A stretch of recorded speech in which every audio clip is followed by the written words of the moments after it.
Hey guys, another video for our how to do stuff in Japan playlist. Again, probably more of a heads up video than anything else, as with a lot of those videos on the how to playlist. Also, you will recognize some of the things that will come up in this video because we've sort of touched on them before in previous videos, sort of hedged around this topic a bit because it's a bit of a tricky one and it probably will make some people uncomfortable and there'll be some people who disagree, but we do get asked about it a lot. Quite often when people watch the how-to videos, they'll say, well, if that's the case in Japan, how do you have real friends? Or I'd have trouble having real friends in Japan if that was the sort of relationships that people have. Comments like that come up quite a lot. And recently this week, that's what triggered this video, someone else made that comment as well. You know, after watching the video, they said, well, is it fair to say then, if that's the case, that, you know, it's hard to have friends in Japan? And it's going to depend a lot on a person's definition of what a friend is and what you think a friend is and what you expect from a friend and what you think a normal behavior for a friend would be. It's going to come down to that a lot, because we do get people say all the time, oh, I've got lots of Japanese friends and they tell me this and they tell me that. I've got lots of Japanese friends. So we hear that a lot. So it's going to depend on what your definition of a friendship is.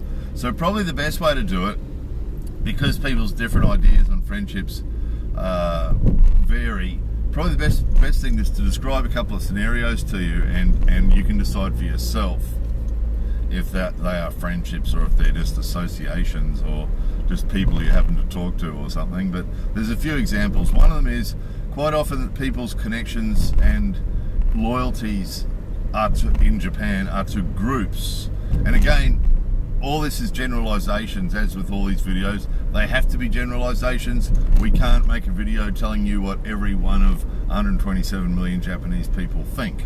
So obviously we can't do that, we have to generalize. So generally in Japan, people's relationships and people's loyalties are often to groups and subgroups and a variety of groups. You know, you'll often see people, you'll have people that you know in Japan who, you know, will have 500 friends on Facebook, you know, and it's friends of friends and groups and subgroups and all sorts of things like that. And quite often the loyalty is to the group. So what will happen is, if you come over here and you're part of a group, now that might be a group of people that you study with if you go to university here or go to school here, or it might be co-workers if you come over here and work, or it might be neighbours if you come over here and live, or, you know, whatever group or subgroup it happens to be that you become a part of here. You will sometimes get the feeling that, oh, you've got a lot of friends in this group, you know, martial arts group. The example I'm thinking of is the martial arts group. So when I first came to Japan, I was in a Kyudo group, and we did Kyudo, you know, Japanese archery, and I was in that Kyudo group for 3 or 4 years. And you spend a lot of time with people because you're training 3 or 4 times a week, and you're going to competitions, and you're traveling around the countryside going to Taikai, and so you spend a lot of time with these people. So it can give you the feeling that you've got lots of friends in this group, and some you'll feel closer to than others, and some you'll feel really close to, and you'll think, yeah, I've got lots of friends in this group. But what often happens, and this is where we hear a lot of sad stories that people tell us, people that we know in Japan, foreigners that we know in Japan, or other people who leave comments on our videos or send us messages. Often we'll get messages from people that are totally baffled. I was in Japan for 3 weeks and I met this person, and it's either someone of the opposite sex or someone of the same sex, and you know, I thought this person and I got on really well, and I thought we were really good friends, and then I went back home to my own country and they're not answering my emails anymore. And that's really common. We get this all the time. People send us messages and they're totally baffled as to why this person that behaved so like who seemed so close to them, they thought it was their friend. I thought that person was my friend, and now they don't even answer my emails. And that can be, one reason for that can be that if you cease to be a part of the group anymore, then you're on the outside. And I've experienced that myself. I left that Kyudo group, went off and joined an Aikido group. I was doing Aikido, and went back and visited that Kyudo group about 6 months later, and got a pretty warm welcome from my teacher, but a pretty lukewarm welcome from everybody else. Everybody else just kept doing their Kyudo and sort of said, oh, long time no see, and sort of these lukewarm sort of responses. And there wasn't a lot of warmth from the other people there at all, and it was just because I I'd ceased to become a member of the group. And I understood this because I've seen this before. I've seen people that have stopped being members of groups because for health, like older people who'll stop doing judo, for example, or stop being a member of a group because their health has deteriorated, and they just cease to exist as far as the group's concerned. The group will just, you won't hear about them again. They don't get invited to anything if there's social events or anything like that. If they've ceased to be a member of the group, often you'll just never hear or see of them again. And if you ask someone, whatever happened to Yamada Sensei, and oh, he left the group, and that's sort of the end of the story. And that person might have been a loyal member of the group for 40 years and helped everybody out and was a really kind and generous person. And because he's left the group, that's it. No one has any contact with him anymore. No one looks him up or calls him or drops around to see him or anything. He's not in the group anymore, and that's it. And I'd seen that myself. I'd seen that with other members of the group who'd left, older people who'd retired from Kudo, and they just ceased to exist as far as the group's concerned. They're not a part of it anymore. That's it. That's the end of it. So I'd seen that for myself. So when I came back 6 months later and experienced it firsthand, I wasn't terribly surprised. But I could imagine that if you weren't aware of this, and this is why we make these videos, is to help people be aware of these things, that if you weren't aware of this is what happens, you could be really hurt. And this is what we see. We see people send us messages all the time, and you can tell they're really hurt. They think that they had this group of friends or this one particular friend, and then suddenly they find that there's nothing there. It's just nothing there. It's over. It's over because they've returned to their own country, or because they've left the group, or they've moved to another city, or whatever reason. They've just ceased to be a member of the group anymore. So, when you're in one of those groups, you might think you've got there's 50 people in the group, and I'd say about 6 of them are my friends, and then you leave the group and you find that none of them have any contact with you anymore. They don't answer your emails, they don't bother talking to you. It's not that they're shunning you. There's not a conscious effort to shun you. It's just that they feel that they've got nothing in common with you anymore. You've left the group, so it's over, basically. So that's just the way it is. There's no bad feeling. From their point of view, they're not being vindictive, or they're not being, there's no negative thing at all from them. It's just a practicality thing. You're a member of the group, so they had something to do with you, and now you're not a member of the group, so they don't have anything to do with you anymore. That's just sort of the way it is. That's the way they see it. Shogunai, So that's one example. A couple more for you. One is, some of you guys might recognise this story. There was a guy here who, again, when I first came to Japan, I spent a couple of years here as a single guy, and was drinking and partying and racing motor go-karts and having lots of fun, going paragliding up in the mountains and doing all sorts of fun things. And one of the guys I was doing that stuff with was a sort of a fun guy, and we got on pretty well, and we spent a lot of time together. And he's a bit of a playboy and a bit of a wild child, and he was sort of pretty entertaining. His English was actually pretty good, and he's sort of a bit of a different thinker than the average Japanese person. So I actually felt like I related to him pretty well, and we got on pretty well. And then what happened was, I got married, and then, when you get married, then a lot of that wild child sort of behaviour sort of stops, so didn't see much of him for a little while, after the wedding. And I hadn't really thought about it, because, what had always happened is, if he wanted to catch up with me, he'd just send me a message and say, how about we catch up for a drink, or how about we go and have something to eat, and I'd always say yes, and we'd go and do it. But since the wedding, hadn't heard from him for a few months, and then my wife got a phone call from a lady who is the wife of a friend, or sort of an associate friend, who's also my accountant, who'd got a phone call from him. So in other words, this dude, well, let's call him the Playboy, that'll be easy to remember. The Playboy guy who I used to hang out with had called up this guy who was also his old school friend, but also happened to be my accountant and my associate. Well, let's call him my friend for the moment, shall we? And said to him that he hadn't heard from me for a long time, and that he'd helped me get my apartment, and he'd done all these things to help me out, and that was true. And then I'd actually helped him organise a trip to Australia and done all his bookings and stuff. So as far as the Japanese giddy obligation thing was concerned, we were even, you know. But he complained to this guy that he'd helped me out and he'd done all these good things for me, and then suddenly he didn't hear from me anymore. Now, a lot of you guys would probably agree that in a lot of our cultures, if you've got a friend you haven't heard from for a little while, you just send them a message and say, hey, haven't seen you for a while, let's go have a drink or let's go have something to eat. And you go, yeah, let's do that. And you go and do it. That's what a friend would do, right? That's what a friend would do.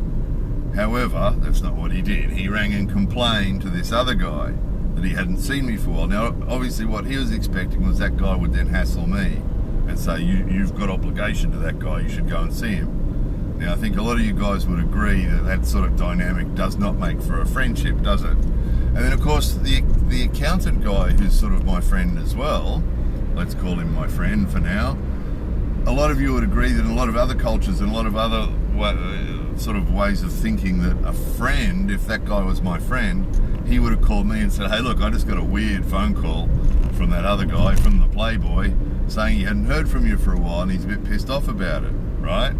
That would be sort of what we'd expect, wouldn't we, of a friend? You know, if someone rings your friend and complains to them about you, you would expect your friend to call you and tell you about it, right? But no, he didn't do that either. He told his wife, right? He told his wife that they'd got this phone call from this Playboy guy complaining about me. Now then his wife, who I wouldn't really consider a friend, but I do know her, then contacts my wife and says, I need to talk to you, let's go and have lunch. And they go and have lunch in a restaurant. And that woman tells my wife that her husband told her that this guy said that he'd done all these nice things for me and I wasn't hanging out with him. Which, it's purely cultural, right? This is all that, and this story has come up before in previous videos because it illustrates some things about the Japanese culture and the way things work here, with people telling other people what they should and shouldn't do. And that's why it's come up before. But I think you guys would agree that in that story, none of those people in that story are really being friends to me, are they? From our own cultural perspective. You know what I mean? They think they're helping me out, or they think, or whatever they think. But I think a lot of you guys would agree it's hard to feel close to someone who's doing that sort of thing. Someone who's ringing up someone else to complain about the fact you're not hanging out with them anymore. I mean, isn't that a weird way to behave, you know? For an adult man to behave about another man who's supposed to be his friend or something. So you can imagine that when someone does something like that to you, if you did feel any sort of connection to them at all, of course, as soon as they do something like that, it just severs it. Because straight away you go, well, I can't trust this guy anymore, can I? I mean, that's a weird sort of behaviour for him to do. I wasn't terribly surprised because I've seen stuff like that before, but you can imagine if you felt like you had a connection with that person and suddenly they did that, you can imagine feeling pretty disappointed. And then the guy he called, you know, who's sort of supposed to be a friend as well, instead of telling me, he tells his wife. And again, you know, then you think, well, I've got to be careful what I say to that guy because I can't really trust him anymore or rely on him, or, you know, he's not going to tell me what's really going on, is he? He's going to be talking to other people about me, you know? So that's the sort of stuff that happens. And when it happens, it can be disappointing because you think you've had a decent relationship with someone, and then something like that happens. And again, it depends on what your idea of friendship is. You know, quite often, it's a generalization again, but quite often younger people have less of an expectation of what a friend is than older people. Old people, some tend to have a bit of a more of an understanding of what long-term friendship is about, and about the sort of, you know, the sort of respect and, you know, mutual respect and respect and support and you know, sort of loyalty and that sort of thing that some of us expect from friendships, and think it's fair to expect from friendships as well. You know, we want to give that and receive it as well. And some of you that think like that would find this disappointing. Again, those of you who just come here and don't care about this, who just come here and they surround themselves with people, and quite often too, people's motivations for being around you are different from what they appear. You know, another thing that complicates this is Japanese people are extremely kind and friendly and polite. And that gives you the impression that they're being friendly. right? And quite often it's not. They're just being polite and kind and generous. And we touched on this on lots of previous videos, and that will often give a non-Japanese person the wrong impression as well. They'll think this person really likes them because they're being so kind and friendly, and this person really likes me, you know, and they'll tell you, oh, that person really, and then they go back to their own country and that person doesn't answer their emails anymore. And they're really disappointed. I thought that person was my friend. No, that person was just being polite and kind, you know. And there's other people have different motivations as well. The person might be just being polite and kind, or the person might be just getting a chance to practice whatever your language is. You know, that's a really common one here. People will hang out with us and talk to us because they're getting a chance to speak English. You know, it costs a lot of money in Japan to go and get English conversation practice one-on-one with people. It's quite expensive. So if they can sit next to you in a restaurant or a bar and talk with you for an hour or two, that's worth a lot of money, you know. And so quite often that'll happen. They haven't spoken English for a while and they want a chance to speak English or Spanish or Portuguese, whatever your language is, and they want a chance to practice that. They might sit next to you and just so they have a chance to speak the language with you, or just have a chance to speak to a foreigner, because they might not get a lot of chances to speak to foreigners. So again, they're getting into talking to a foreigner. And quite often this is what happens, and then we get these mails, oh, this person was, you know, I thought they were my friend, and then I went back to Japan and they wouldn't answer my emails anymore, or I went lived in another city and they wouldn't answer my emails anymore. And they're really surprised by it because they thought they had a really good friend there, you know. So, there was another one. What was the other one? Oh, there's the what's the other one? There was another story. Oh, yeah. Another one that we've talked about before too. But, you know, think about this. How would this be for you? There's a guy who was a really nice guy. Again, a really nice guy. All these people are nice people. There's nothing vindictive in any of this. All these people are really nice people. This is really just a cultural difference. You know, the relationships between Japanese people in Japan are different than some of us are used to as well, you know. And so for them, a lot of these things seem perfectly normal. So there's nothing negative or vindictive about this. So there's this other guy who's a really nice guy who I used to spend a fair bit of time talking to as well.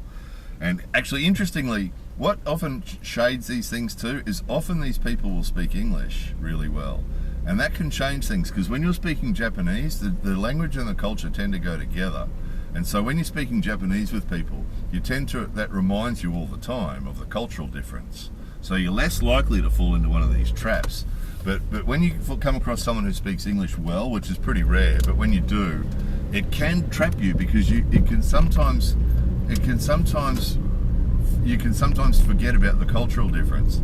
You know, and this guy was one of those guys. His English was pretty good.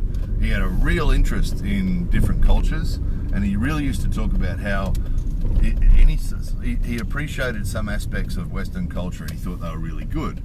And so some things that we talk about, he'd go, oh, that's really good. You know, we don't get that in Japan. That's a really good thing. And he showed this really sort of a deep appreciation of Western culture, and it was all genuine. It was all genuine, and there was a couple of topics we talked about. One of them was kids. And we talked about how, well, actually, I talked about how, you know, that in our lives, the time we spend with our kids is really valuable, and that often Japanese people, we've talked about this before, Japanese men in particular, quite often will spend very little time with their children because they're spending all their time at work and with their workmates and out with the boss drinking and eating, and they spend very little time, some of them, with their kids, you know. And I was saying to him that, you know, you've only got your kids for, you know, their childhood, and then after that, you know, they're gone if you don't have that connection and the value of spending time with your kids, you know. And we used to talk about that a lot, and he'd sit there and he'd agree with it, and he'd agree with it, and he'd agree with it. Yeah, the kids, spending time with the kids is the most important thing, and yeah, totally agreed with it. And we talked about that at length. We spent a lot of time in izakaya eating and drinking, and he used to always agree with this, talk about this. He'd bring it up, you know, and how much he valued time with his two daughters and his kids. And so that was one topic. And then the other topic we talked about was the old house. And those of you who've seen the old renovating the house videos, he asked about that, and I explained the math to him about why, you know, in Japan, if you buy a new house, there's a video on this too, guys, if you buy a new house in Japan, it deteriorates in value immediately, which means if you go to sell it any time in the for the next 20 years, you're going to lose money. Whereas if you buy an old house, you get the value of the land, less the value of the demolition. And bottom line is, it's a much, much better investment to buy an old house in Japan than it is to buy a brand new one. And I showed him the math, and the math is well known. It's not a secret. It's really easy, and the math is the information and the data on this is freely available. And so I showed it to him, and he could see that it makes a lot of sense and much better investment to buy an old house. And you know, he's a bit worried he couldn't renovate it himself. And I said, oh, it's okay. You know, when you know the right tradesman, you can get the tradesman, and I know some good tradesmen. And so it sort of sorted all that out. So those are the two topics that we used to talk about a lot. He wanted to buy an old house and renovate it, the same as we've done the old farmhouse. And you know, he wanted to reorganise his working life so he'd have more time with his kids. That was his two main things that we used to talk about a lot. So I used to feel reasonably close to this guy. Then, first thing he did was he went and bought a brand new house, right? Which we'd spoken about for hours on hours on hours, sitting there in his car about why that was a bad idea and a waste of money. And he'd gone on and on and on about how he's going to do an old house just like I'd done, and we spent hours and hours doing math and looking at stuff and working out how to do it and where he wanted to do it and all sorts of stuff. Spent hours on that. And without any further discussion at all, next thing he's telling me he's bought this brand new house, right? And then the next thing was he took a transfer from his company to Singapore, where he'd go and work in Singapore 51 weeks of the year and come home and see his family and his kids 1 week a year. So it's all cultural, see, on face value, and this is what happens a lot with Japanese people, is they're trying to maintain the harmony, and they're also have a genuine interest. He was genuinely interested in those topics that we talked about, but it was sort of only skin deep. He couldn't really do it. He spoke like he was going to. He said he was going to. He said he was going to reorganise his working life so that he'd have more time with his kids, and he was going to buy an old house and renovate it. He said he was going to do that. And those two topics, that we spent months talking about those two topics. And then he did the exact opposite. Now, again, he was a great guy. He is a great guy, and that's purely a cultural difference thing. You know, for Japanese people to do something that's different from what everybody else is doing is really, really difficult. So for him to do those things that he was talking about doing, you know, it would have been really, really difficult for him to do. Even though he was saying he was going to do them, in reality it was very, very difficult for him to actually do them. So he couldn't do them, as it turned out. But you can imagine if you think that a person is close to you like that and suddenly that happens, then any sort of discussion with that person after that seems pointless. Because if you talk to him about any topic after that, pretty much anything you talk about is probably not real, is it? You know, that you've seen that what he says and what he really thinks or what he really does are different things. And that's that video we made previously about illusion and reality and fact and fantasy. And see, when you can start to see, can't you, that what happens is that you develop relationships with people here, and then things like that can be real turning points for you, where you think, well, I know he's a nice guy and all, and I'm happy to talk to him, but I'm not really going to talk to him in depth about any sort of in-depth topics, because chances are what he's saying and what he's really going to do are really different, and what he's really thinking are different. And sort of the connections that we're used to having with friends, where, you know, a lot of our cultures, you say things like, you know, I like that guy because he really tells you what he thinks, or I like that guy because he's a real straight shooter, or I like that lady because she really tells you what she's about, and you really know where you stand with her, and all those things that we admire in our other cultures, you know, just are not the case here at all. And that's not important in Japanese culture. In Japanese culture, it's all about maintaining harmony and saying things that make people feel good, which is all very well and good, but obviously that's going to make having a real, genuine friendship a bit of a from some of the way some of us see it, is going to make a real, genuine friendship probably impossible, you know. So it's sort of the deal, guys. If you come to Japan and live in Japan long term, or even if you're only here for a short time, you know, you just have to accept that for some of us, we're not really going to have real friendships here. We're just not. And it depends what you expect. Again, if generally young people see these things differently, you know, that when you're really young, and you're just out for a good time, and you know, you're not expecting anything from anyone, you're just wanting to have a good time. If that's the case, you'll be fine, you know. But if you're here long term and you're really wanting sort of in-depth friendships, then as you can see from these examples, you could end up being disappointed, or you know, and that's what we get a lot of. That's those messages, and that's what this video is for, is that when we get those emails from people saying, you know, I thought I had this great friend in Japan and now she's not answering my emails anymore, or now he's not answering my emails anymore, and I went back to Japan to try and see. Quite often too, their attitudes will change overnight, so that they're really interested in talking to you and practicing language with you or something, and then suddenly you see them again sometime and they sort of brushed you off. And people complain about that too. They'll say, you know, this guy was acting like my best friend in the world, and then I saw him at this restaurant and I said hello to him and he went hello and he walked away. You know, what's going on there, do you think? Well, it's just this. He was, the first time you saw him, he was being nice and he was practicing English and he was being polite, and you know, that was all there was to it. And you know, what you thought was happening that first time wasn't really happening, probably. So again, guys, we have to keep in mind, all these people are lovely people. It's just a cultural difference. What some of us expect from a relationship or a friendship, and what other people here might expect from a relationship or friendship, are often different things. That's all it is, just a cultural difference.